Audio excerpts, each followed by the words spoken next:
أعوذ بالله من الشيطان الرجيم بسم الله الرحمن الرحيم وما أرسلناك إلا رحمة للعالمين صدق الله العظيم۔ آیت نمبر 107 سورۃ الانبیاء۔ یہ 107 تا 112 6 آیات ہیں۔ یہ آج انشاءاللہ مکمل ہوگی سورہ انبیاء آج ہم مکمل کریں گے انشاءاللہ۔ اللہ کا ارشاد ہوتا ہے وَمَا أَرْسَلْنَاكَ إِلَّا رَحْمَةً لِلْعَالَمِينَ۔ پیارے نبی صلی اللہ علیہ وسلم سے فرمایا جا رہا ہے وَمَا أَرْسَلْنَاكَ، ہم نے آپ کو نہیں بھیجا الا مگر رحمةً للعالمین، تمام جہانوں کے لیے رحمت، یعنی آپ تمام جہان والوں کے لیے رحمت بنا کر ہی بھیجے گئے۔ آپ کے جو دشمن تھے وہ کہتے تھے کہ آپ جب سے آئے ہیں آپ ہمارے لیے زحمت ہے، پریشانی ہے، بھائی بھائی میں لڑائی ہو رہی ہے، باپ بیٹے میں لڑائی ہے، شوہر بیوی میں لڑائی ہے، کیونکہ وہ سمجھتے تھے گھر میں جو ایک بندہ بھی اسلام قبول کرتا تو پھر گھر والوں سے اس کا جھگڑا شروع ہو جاتا، گھر والے اسے دھکے دیتے کہ تم نے نیا دین قبول کیا ہے، نکل جاؤ یہاں سے۔ اب یہ گھر گھر کی بات تھی، ہر گھر میں کوئی نہ کوئی آپ کے قریب آتا تو وہ اس اعتبار سے آپ کو نعوذ باللہ منحوس سمجھتے تھے کہ نحوست ہے تمہارے اندر، تم نے جھگڑا پیدا کر دیا ہے، جب سے تم آئے ہو چین نہیں، قرار نہیں۔ تو اللہ تعالیٰ نے فرمایا نہیں، اصل میں آپ ان کے لیے بھی رحمت ہے۔ یہ جو آپ کے دشمن ہیں، یہ جو آپ کو تنگ کرتے ہیں، آپ کے ساتھیوں کو تنگ کرتے ہیں، آپ تو ان کے لیے بھی، تمام جہانوں کے لیے یا تمام جہان والوں کے لیے آپ رحمت ہیں۔ پیارے نبی صلی اللہ علیہ وسلم کس اعتبار سے رحمت ہیں، اس پر جتنا بولا جائے کم ہے۔ کتابوں کی کتابیں لکھی گئی ہیں آپ کے رحمت کے بارے میں، آپ کس قدر رحیم ہیں۔ رحمت میں ایک تو آتی نرمی آتی ہے، ترس آتا ہے، محبت آتی ہے، اور پھر محبت کا مداوع بھی، یعنی کسی پر ترس کھا کر، صرف ترس کھا کر رہ نہیں جانا، پھر اس کی مدد بھی کرنا، یہ اس میں شامل ہے۔ سورہ توبہ کی جو آخری آیت ہے، سیکنڈ لاسٹ ہے، وہ اس سے پہلی آیت، اس میں اللہ تعالیٰ کا ارشاد ہوتا ہے، اس کی آخری الفاظ یہ ہیں عزیز علیہ ما عنتم حریص علیکم بالمؤمنین رؤوف الرحیم۔ ہم نے تمہاری طرف ایک ایسا رسول بھیجا ہے جسے عزیز علیہ ما عنتم، تمہارا تکلیف میں مبتلا ہونا اس پر شوق گزرتا ہے، انہیں بڑا دکھ ہوتا ہے اگر آپ کبھی تکلیف میں مبتلا ہو، اگر تمہارا کوئی نقصان ہو، تمہیں کوئی رنج پہنچے، غم پہنچے، تو حضور کو بہت دکھ ہوتا ہے اس بات سے۔ حریص علیکم، اور تمہاری خوشی کا وہ حریص ہے، یعنی تمہیں ہمیشہ خوش دیکھنا چاہتا ہے، تمہیں نفع ملے، تمہیں فائدے ملیں، وہ چاہتا ہے کہ تمہیں فائدہ ہی فائدہ ہو، تمہیں خوشی ہی خوشی ملے، حریص ہے تمہاری خوشی کا وہ۔ بالمؤمنین رؤوف الرحیم، اور مومنوں کے لیے رؤوف اور رحیم ہے، انتہائی مہربان، بہت رحیم ہے وہ مومنوں کے لیے۔ یہ اللہ کا اعلان ہے، سرٹیفکیٹ ہے حضور کو کہ آپ کا دل کس قدر محبت سے بھرا ہوا ہے۔ اور پھر آپ سب یہ جانتے ہیں کہ آپ نے جو دعائیں کی ہیں ہمارے لیے، کئی مقامات ایسے ہیں، بدر کے مقام پہ میں نے پہلے بھی آپ سے کہا ہے کہ جہاں وہ مسجد بنی، مسجد عریش، عریش خیمے کو کہتے ہیں. جب بدر کی جنگ تھی تو آپ کا ایک خیمہ تھا. خیمہ کیا تھا؟ کچھ ٹاٹ وغیرہ رکھا ہوگا اوپر سے، اس میں آپ تھے. صدیق اکبر رضی اللہ تعالیٰ عنہ آپ کے وہاں، آپ کے ساتھ، آپ سمجھے ایک محافظ کی حیثیت سے، باڈی گارڈ کی حیثیت سے رکھا گیا تھا انہیں کہ آپ ان کے ساتھ رہیں. تو رات بھر آپ نے عبادت کی اور کتنا رویا ہے اور دعائیں کی. اس دعا میں ایک دعا یہ تھی، اللہم ان تہلک ہذہ العصابہ من الاسلام لن تعبد فی الارض. اے اللہ، یہ مٹھی بھر جماعت اگر آج تو نے ہلاک کی، یعنی 313 جمع کیے تھے، کس محنت سے کیے تھے جمع، کہ اگر یہ مٹھی بھر جماعت اگر تو نے آج ہلاک کر دی تو قیامت تک کوئی بھی زمین پہ آپ کی عبادت کرنے والا نہیں ہوگا، کوئی تمہاری عبادت کرنے والا نہیں رہے گا. آپ بہت روئے.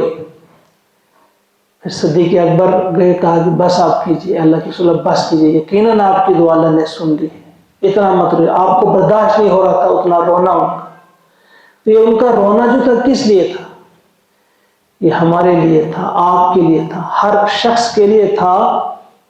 کیونکہ اگر وہ وہاں پہ ہلاک ہو جاتے، کس نے یہاں دین لانا تھا؟ پھر حضرت شاہ فرید الدین بغدادی علیہ الرحمہ اگر یہاں آئے تو کب آئے؟ جب 313 وہاں پر بچے. تو یہ ہماری فکر تھی، قیامت تک آنے والے لوگوں کے لیے یہ فکر تھی، اتنا وہ آپ روتے تھے. تو فرمایا جا رہا ہے کہ وہ رحمت ہے، یعنی کس قدر رحیم، کس قدر رعوف ہے ہمارے لیے محمد الرسول اللہ صلی اللہ علیہ وسلم. اور پھر انسانوں کی تو بات ہی نہیں، جانوروں کے بارے میں آپ کی کیا ہدایت ہے؟ اس اونٹ سے جو بہت زیادہ کام لیا جاتا تھا، اس کے مالک سے آپ نے کیا کہا؟ وہ پرندے کے بچے جس صحابی نے پکڑ کے لائے تھے، آپ نے اس سے کیا کہا کہ جاؤ ان کو وہیں چھوڑا فوراً. تو آپ تو حیوانوں کے بارے میں بہت مہربان تھے، ان سے بھی بڑے محبت کرنے والے تھے. آپ نہیں چاہتے تھے کہ ان کو بھی کوئی تکلیف پہنچے. تو انسانوں کی تو بات ہی نہیں. فرمایا وما ارسلناک الا رحمۃ للعالمین. کہ یہ جو بے وقوف اور بدبخت لوگ جو کہتے ہیں آپ کو کہ آپ ہمارے لیے زحمت ہیں، آپ پریشانی بنے ہیں ہمارے لیے، نہیں کیا خبر ہے کہ آپ کیا ہے. میں آپ کو کہہ رہا ہوں، اللہ تو تمام جہانوں کا مالک، خالق، رازق، وہ آپ سے کہہ رہا ہے کہ آپ تمام جہان والوں کے لیے رحمت ہے. قل، آپ کہہ دیجئے، انما یوحا، بے شک وحی کی گئی ہے، الیہ، میری طرف، یعنی میری طرف جو وحی کی گئی ہے وہ یہ ہے، انما، کہ بے شک، الہکم الہ واحد، تمہارا الہ، تمہارا خدا ایک ہی خدا ہے. یعنی یہ کلیئر بات ان کے سامنے کی جا رہی کہ سنو، میں جو بات کہہ رہا ہوں یہ میں اپنی بات نہیں کہتا، یہ مجھ پر وحی کی گئی ہے. میرے خالق نے، آپ کے خالق نے، آپ کے رب نے، ہم سب کے رب نے مجھے یہ بتایا ہے، یہ خبر دی ہے، اور میں تمہیں یہ خبر دے رہا ہوں کہ تم سب کا خدا ایک ہی خدا ہے، تم سب کا الہ ایک ہی الہ ہے. فَهَلْ أَنْتُمْ مُسْلِمُونَ، تو کیا تم خود اس کے سپرد کرتے ہو، اپنے آپ کو اللہ کے سپرد کرتے ہو؟ کیا سر تسلیم خم کرتے ہو؟ یعنی کیا تم یہ سمجھتے ہو کوئی اور ہے جو تمہیں بچا سکتا ہے جہنم کی آگ سے، ذلت سے، رسوائی سے، پریشانی سے؟ کوئی اور ہے جو تمہیں فائدہ پہنچا سکتا ہے، تمہیں کھلا سکتا ہے، پلا سکتا ہے؟ کوئی نہیں، وہ ایک ہی خدا ہے. الہکم الہ واحد، تمہیں کھلانے والا، پلانے والا، عبادت کے لائق وہ ایک ہی ہے.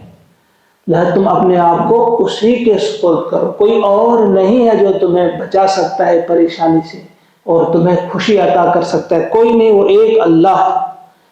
فَهَلْ أَنْتُمْ مُسْلِمُونَ، تو کیا تم اس کے فرما بردار ہو جاتے ہو؟ کیا تم اس کے اپنے آپ کو اس کے سپرد کرتے ہو؟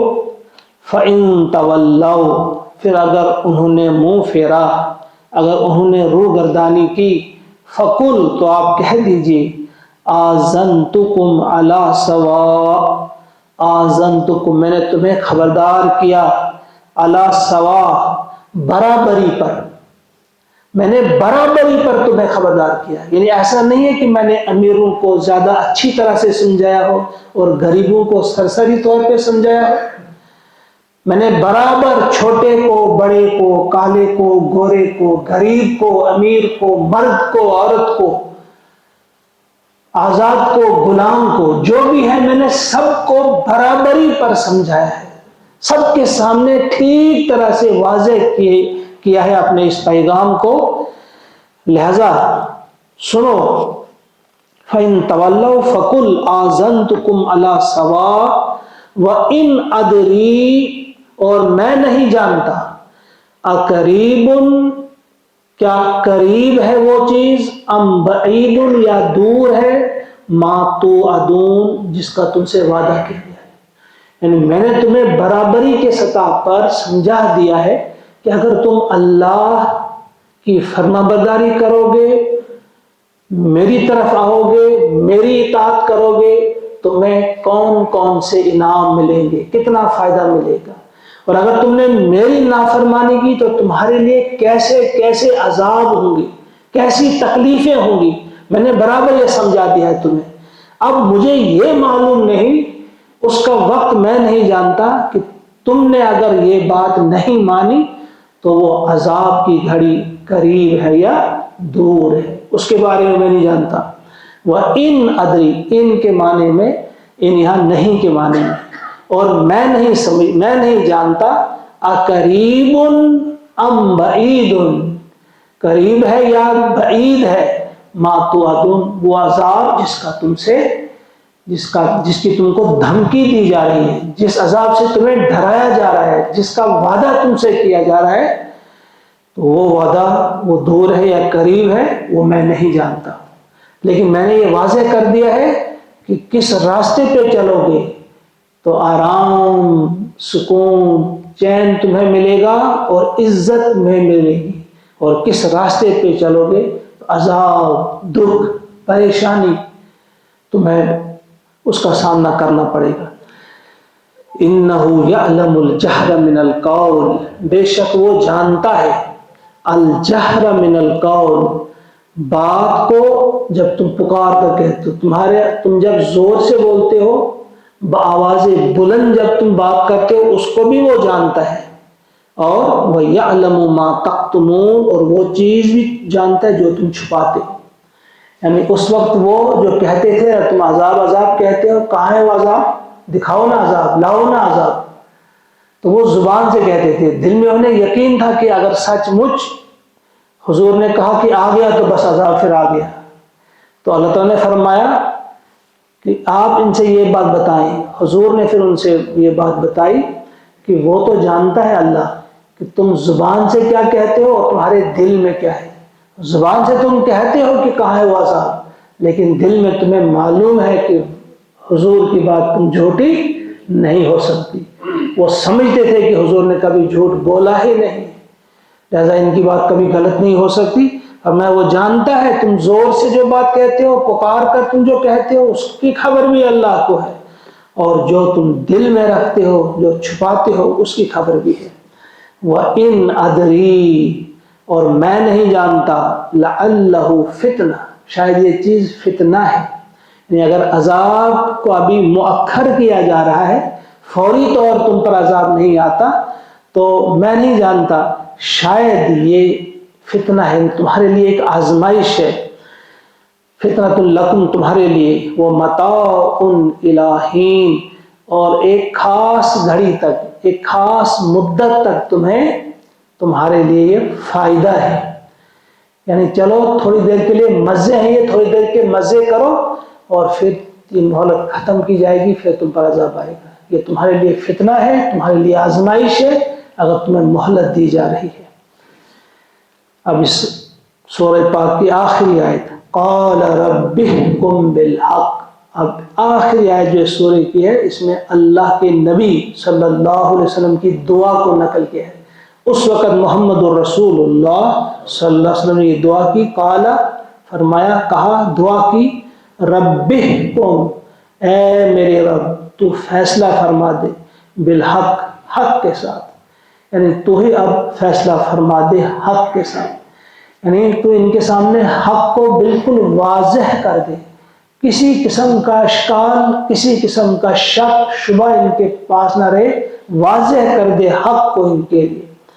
وَرَبُّنَا الرَّحْمَٰنُ، اور ہمارا رب جو نہایت مہربان ہے، المستعان، اسی سے مدد طلب کی جاتی ہے، عَلَىٰ مَا تَصِفُونَ، اس پر جو تم بیان کرتے ہو، یعنی تمہاری باتوں کے مقابلے میں ہم الرحمن سے ہی مدد طلب کرتے ہیں، تمہاری باتوں سے، یعنی وہ جو تھے ان کے پاس افرادی قوت بھی بہت تھی، گویا حضور ان سے کہتے ہیں تمہارے پاس افرادی قوت بھی بہت ہے، تمہارے پاس ساز و سامان بھی بہت ہے، تمہارے پاس کینچی کی طرح چلنے والی زبانیں بھی ہیں، تمہارے پاس ایسا ضمیر ہے جس کی ملامت کا تمہیں کوئی خیال تک نہیں، تمہیں اگر ضمیر ملامت بھی کرتے تم اسے دباتے ہو، تم اتنے بے غیرت ہو، بے حیا ہو کہ تم سامنے بڑے بڑے جھوٹ بھی بولتے ہو، تم مکار بھی ہو، تمہارے پاس سب کچھ ہے، تو تمہارا مقابلہ کرنا جو ہے وہ آسان نہیں، لہذا ہم وَرَبُّنَا الرَّحْمَٰنُ، ہمارا رب الرحمن ہے، المستعان، اسی سے ہم مدد طلب کرتے ہیں، یعنی وہی تمہارا مقابلہ کرے۔ یہ آیت جو ہے ایک تو دعا ہے، یہ اللہ سے دعا کی جاتی ہے، دوسرا یہ ایک قسم کی ودا بھی ہے، الوداعی بھی ان سے لی جا رہی ہے کہ جاؤ تم اب، یہ آخری کلمہ ہمارا ہے، یہ ہماری آخری بات ہے کہ تم تو بڑے تیز ہو، تم بڑے جھوٹے ہو، تمہاری زبانیں جو ہے کینچی کی طرح چلتی ہیں، اور تمہارے پاس ساز و سامان بھی بہت ہے، افرادی قوت بھی بہت ہے، لہذا ہم تمہارے مقابلے پہ اپنے الرحمن کو رکھتے ہیں، وہی مدد کرنے والا ہے۔ قال ربِّحْكُم بِالْحَقِّ وَرَبُّنَا الرَّحْمَٰنُ الْمُسْتَعَانُ عَلَىٰ مَا تَصِفُونَ، اللہ سے دعا ہے کہ وہ ہم سب کو توفیق عطا فرمائے کہ ان آیات کو ہم ٹھیک طرح سے اپنے قلب و ذہن میں بٹھا لیں، اس کے بعد اللہ تعالی ہمیں عمل کرنے کی توفیق دے، اور نبی اکرم صلی اللہ علیہ وسلم کی ان ہدایات پہ بھی چلنے کی ہم کو توفیق عطا فرمائے۔ ایک بار ان آیات کو آپ سنیں۔ وَمَا أَرْسَلْنَاكَ إِلَّا رَحْمَةً لِّلْعَالَمِينَ قُلْ إِنَّمَا يُوحَىٰ إِلَيَّ أَنَّمَا إِلَٰهُكُمْ إِلَٰهٌ وَاحِدٌ فَهَلْ أَنتُم مُّسْلِمُونَ فَإِن تَوَلَّوْا فَقُلْ آذَنتُكُمْ عَلَىٰ سَوَاءٍ وَإِنْ أَدْرِي أَقَرِيبٌ أَمْ بَعِيدٌ مَّا تُوعَدُونَ إِنَّهُ يَعْلَمُ الْجَهْرَ مِنَ الْقَوْلِ وَيَعْلَمُ مَا تَكْتُمُونَ وَإِنْ أَدْرِي لَعَلَّهُ فِتْنَةٌ لَكُمْ وَمَتَاعٌ إِلَىٰ حِينٍ قَالَ رَبِّ احْكُم بِالْحَقِّ وَرَبُّنَا الرَّحْمَٰنُ الْمُسْتَعَانُ عَلَىٰ مَا تَصِفُونَ آمنت بِاللَّهِ صدق اللَّهُ الْعَظِيمُ اللهم اجعل القرآن ربيع قلوبنا ونور أبصارنا وشفاء صدورنا وذهاب همومنا وغمومنا اللهم ارحمنا بالقرآن واجعله لنا إماما ونورا وهدى ورحمة واجعله لنا حجة يا رب العالمين ربنا تقبل منا إنك أنت السميع العليم آمين۔ السلام علیکم ورحمۃ اللہ وبرکاتہ۔